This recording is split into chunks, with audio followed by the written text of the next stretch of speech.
Hey everybody, Mark Schultz here today, and wanted to bring some really interesting information to you. And I have some special guests here again for a fourth time, and it's Stefan Fosla and Michael Shea. Hi guys, how are you today? Hey Mark, I'm fine, and you? Hey, Mark. Excellent, very good. Hey, these guys are with a company called eWingz. All right. Hey, Stefan, can you tell me who eWingz is and what's this company all about? Sure. So we're a company situated in Austria, Vienna, founded 2017 after a couple of years of research and studying blockchain technology. And we have a big vision at the end of the day. So we're building a decentralized platform which shall enable the industry to share seamless data. When we talk about data, we talk about digital data, which we exchange, or better said, access. And this is without having an intermediary. And this shall save the organization time and money. And that's our vision. Excellent, excellent. Hey, blockchain is a buzzword, in the industry today. Some people understand it, some people don't understand it, and when they say they understand it, it might be an understanding of the technology, it might be an understanding of the business application, but absolutely there's definitely some confusion out there in the industry surrounding blockchain technology and its real application. Stefan and Michael are here today just to give us a little bit of a snippet on how to unwind that a little bit. I'm going to ask you guys some questions and see if we can't, just take a little bit closer look at this here. Is it, what are the challenges facing the MRO sector in digitalization, Stefan, if you could start there? Yeah, I should pass the question back to you actually, but you are asking me currently, so we can do that together, but let me start. Perfect. So I think the problem is first of all, it's a human problem, most likely. The technology is there, and then there are mindsets, I think, keeping us away in just doing it. And of course, there are business opportunities. Some want to make money, which is totally legitimate, etc. But I think the most hindering thing is our mindset, definitely within the industry. So there are mindsets out there. No, the authorities, they don't want to have this and things like that because we need to have a stamp and things like that, which I think is not true anymore. If you talk with authorities, they are more advanced as we think. They want to have it. So we have been with EASA recently. We presented some blockchain stuff there, and to be honest, they want this, so they want to support this. So I think mindsets are changing right now. It's just about us, just do it.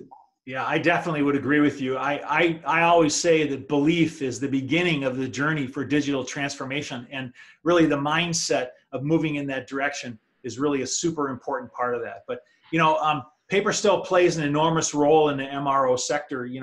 Really what new technologies and innovations are out there that can change that. Michael, can you help us with that? Well, really, Mark, what it is that the paper that's still very, very central to the processes that exist within the MRO sector is a great limiting factor. It's a great gating factor that's preventing innovation happening in the sector. And that's because even if you have processes or operational processes that take that paper and scan it back into a PDF or some sort of OCR process, not having the actual data of all of those certificates and associated documentation limits a great amount of innovation, whether it's around machine learning, whether it's around artificial intelligence, whether it's reinvention, collection of data. There's an enormous potential trapped in all that documentation that right now is very, very hard to get out of and move it back across the industry sector to be able to share within the stakeholders, whether that's the operator, the MRO, the lessor, the airframe, the OEM, the Airbuses and the Boeings, or their different suppliers. It's very hard to move information. So this is, by keeping everything in paper, that's the handcuffs that the industry is keeping itself in. Yeah, I really agree with that. I've shared with you guys before is that last year I traveled 480,000 miles. I was in 100 cities and in 30 countries, all right? And the purpose for that was to meet with different companies about what they're doing as far as their digital journey was concerned, all right? And my estimation is that about 90–95% of the people out there are still primarily using paper. So in the aviation industry, we have a long ways to go, and you guys are going to make some really big strides here in helping the industry to move forward. So let me just go to one of the next questions here for you, Michael. Is it, you know, what are the business opportunities that are being missed? You know, what are we missing right now out there? Well, I think some of the opportunities is there's probably several factors. One, there's some that are more operational, some that are more, well, they're all operational. First is around, you're taking that very valuable resource of a technician and you're having them deal with administrative paperwork forms, which really today there's very, very little excuse to be continuing to do that. Getting this done to electronic forms, even in a digital transformation, where things are signed off electronically, all of this information is key to getting these people, these valuable resources that are stuck doing jobs that are not keeping aircraft in the air, right? And when the industry looks at it with the number of technicians that are hitting retirement ages, and the projected growth in the airline industry, in commercial air traffic aircraft industry, there is a real opportunity here to move this beyond, get the technicians doing what they're supposed to be doing. That's keeping aircraft, getting aircraft in the air, not filling out paperwork. That's just one of the areas of the business opportunities that are here. Yep, I think we're missing opportunities. There are so many more there. We could take so much more time to talk about them. But hey, Stefan, let me come back to you for our last question here today. I want to ask you, how does blockchain and digital technology, you know, make these things possible? How does it all factor into it? Yeah, so based on the nature of blockchain technology and digital identity together, this will allow us to make it happen.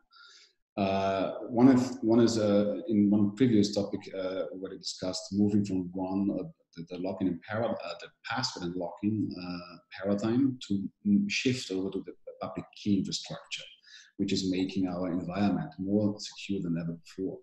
So this will enable us, and at the same time, it will allow us to give, let's say, physical things like parts, to give them a digital, unalterable identity, and that's then, you know, end-to-end encryption. So if you just do the blockchain on the computer, then there is something missing. So how do I, you know, link the physical object, the good, with the digital environment? So this question is answered, and it helps us to automate all the process within our industry. Yeah. So, you know, I think this subject of digital identity and blockchain, you know, can be really confusing to people, like I've said before. And Michael and Stefan are dedicated. They're enthusiastic about sharing their knowledge with the industry on how do we decode this, really. How do we understand digitalization and blockchain technology and its business application and the business value and how we make money off of it, you know, within the industry. You know, how do we reduce cost and optimize within the industry? What they're doing also is they're offering a free webinar coming up on Wednesday, July 24th, where they're going to have a more discussion about this and really how you can implement this kind of technology within your organization and to be able to really make a difference in moving forward further and faster with your digital transformation. On Wednesday, July 24th at 1500 Central European time, 9 a.m. Eastern, they're going to do the first one on that day. They're also going to do a second one at 1800 Central European, 12 noon Eastern Daylight Time, 9 a.m. Pacific Time. And on that webinar, that free webinar, you're going to get a lot of value from that, and you're going to learn and understand more about digitalization and blockchain technology and how it's being applied to the MRO, you know, industry as a whole. So I want to invite you to join in that. Down below this video, there's going to be a link that you can click and you can sign up for that webinar. You're not going to want to miss this because it's free information, free education, and who can't turn that down? Hey, Stefan and Michael, thanks for your time today, and we're looking forward to that webinar on July 24th.